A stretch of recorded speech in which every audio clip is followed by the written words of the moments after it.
In this short video, less than 5 minutes, I'm going to talk about the difference between a standard contract and an as-is contract.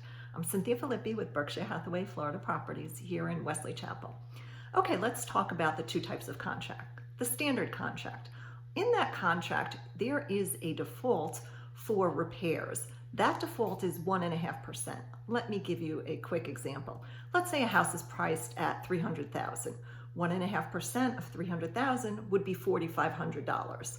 So that means when the buyer does an inspection, if there is anything structural or mechanical wrong with the home, up to $4,500, the seller is obligated to fix it, and the buyer is still obligated to buy the home. They can't change their mind.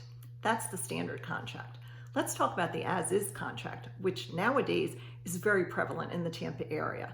Years ago, it was more like as-is contracts were used for bank-owned properties, short sales, but now a lot of buyers and sellers are opting to do as-is contracts, about 90%, I would say.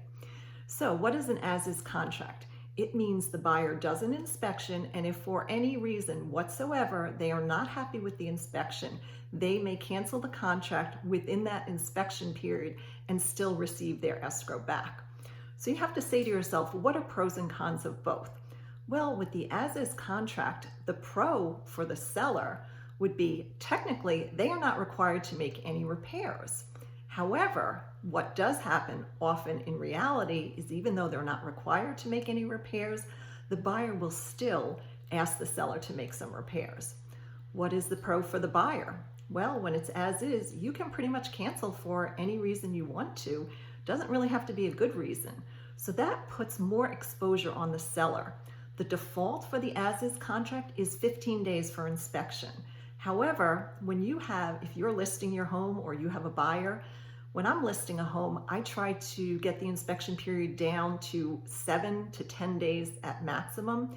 Reason being, if you keep it at 15 days, you could go 15 days, have your house off the market, and then suddenly the buyer just decides they don't want the home anymore.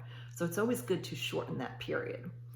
I hope this explanation has given you an idea of the difference between the as-is contract and a standard contract. If you have any questions at any time, just give me a call. I'm always here to help or answer questions. Have a wonderful day.